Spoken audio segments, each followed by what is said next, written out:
இயற்றிய நூலடை என குறிப்பிடப்படும் நூல் திருக்குறள்.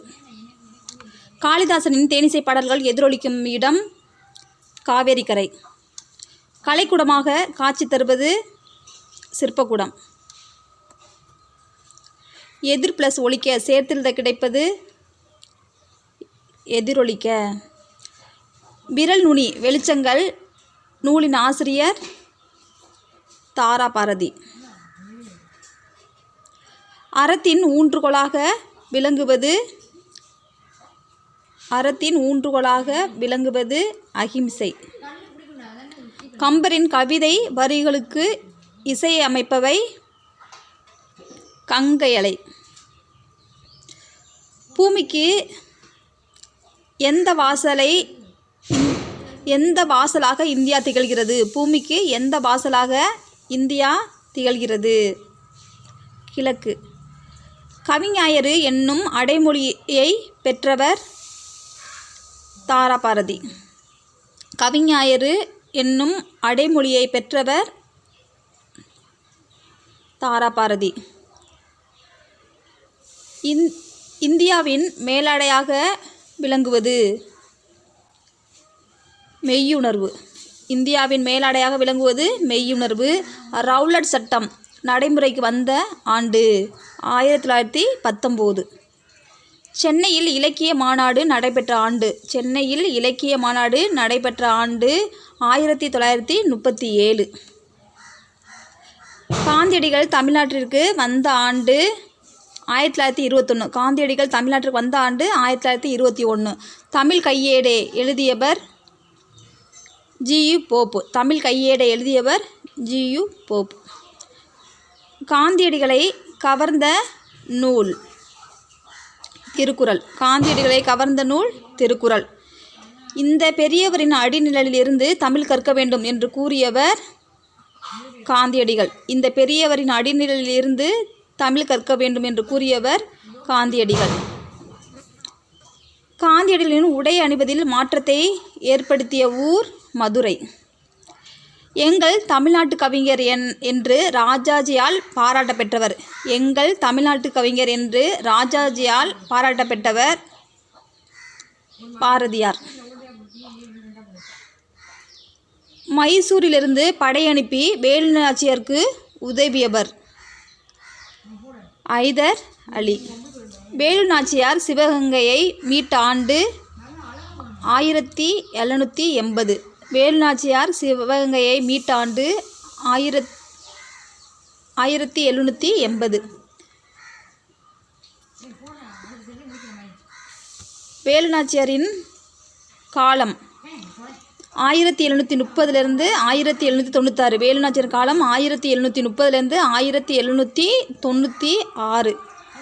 மைசூரிலிருந்து எந்த படை வீரர்கள் சிவகங்கை வந்தனர்? மைசூரிலிருந்து எந்த படை வீரர்கள் சிவகங்கை வந்தனர்?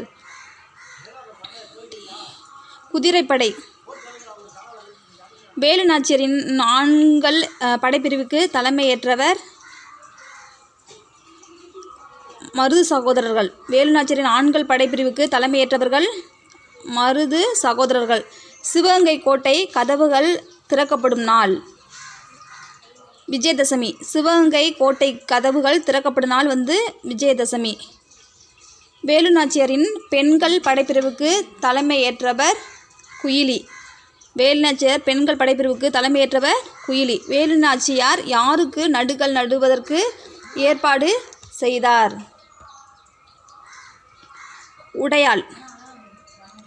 வேலு நாச்சியாரின் கணவர் கொல்லப்பட்ட ஊர் காளையார்கோவில். வேலு நாச்சியார் கணவர் கொல்லப்பட்ட ஊர் காளையார்கோவில். வேலு நாச்சியாரின் அமைச்சராக திகழ்ந்தவர் தாண்டவராயர். வேலு நாச்சியார் சிவகங்கை மீட்பதற்கு எங்கு தங்கி படையை திரட்டி பயிற்சி அளித்தார்? திண்டுக்கல். வேலு நாச்சியார் சிவகங்கை மீட்பதற்காக எங்கு தங்கி படையை திரட்டி பயிற்சி அளித்தார்னா திண்டுக்கல். ராமநாதபுரத்தை ஆட்சி செய்த மன்னர் செல்லமுத்து. ராமநாதபுரத்தை ஆட்சி செய்த மன்னர் செல்லமுத்து. என்னும் சொல் இடைச்சொல். என்னும் சொல் இடைச்சொல். இலக்கண அடிப்படையில் சொற்களின் வகைகள் 4. நன்மை என்பது எவ்வகை சொல்? பெயர்ச்சொல். நன்மை என்பது எவ்வகை சொல்? பெயர்ச்சொல். நன்கு நின்று தனித்து நின்று ஒரு எழுத்து பொருள் தருவது. தனித்து நின்று ஒரு எழுத்து பொருள் தருவது சொல். தனித்து நின்று ஒரு எழுத்து பொருள் தருவது சொல் எனப்படும். வினை என்னும் சொல்லின் பொருள் செயல். வினை என்னும் சொல்லின் பொருள் செயல். பின் வருவனவற்றுள் வினைச்சொல் எது? அதாவது வா, போ, எழுது, இதுவே அனைத்தும். பெயர் வினை ஆகியவற்றின் தன்மையை மிகுதிப்படுத்தி வருவது உரிச்சொல். பெயர் வினை ஆகியவற்றின் தன்மையை மிகுதிப்படுத்தி வருவது உரிச்சொல். தனித்து இயங்காத சொல் இடைச்சொல். செயலை குறிக்கும் சொல் வினைச்சொல். உயிரெழுத்தில் தொடங்கும் சொல்லுக்கு முன் கீழ்க்கண்டவற்றுள் எதை பயன்படுத்த வேண்டும்? ஓர். உயிரெழுத்தில் தொடங்கும் சொற்களுக்கு முன் கீழ்க்கண்ட எதை பயன்படுத்த வேண்டும்? ஓர். உயிர்மெய் எழுத்தில் தொடங்கும் சொற்களுக்கு முன் எதை பயன்படுத்த வேண்டும்? ஒரு.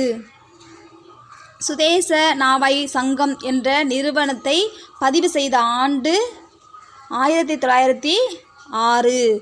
அஃது என்ற சொல்லை எங்கு பயன்படுத்த வேண்டும்?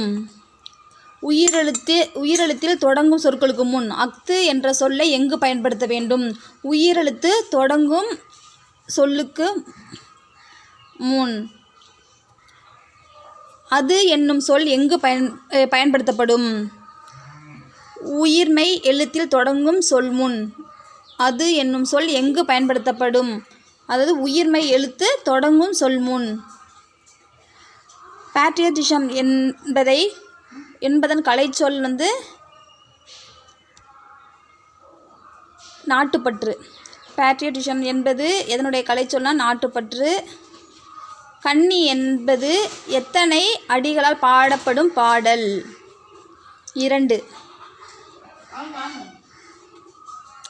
பராபர கண்ணி பாடலின் ஆசிரியர் தாயுமானவர்.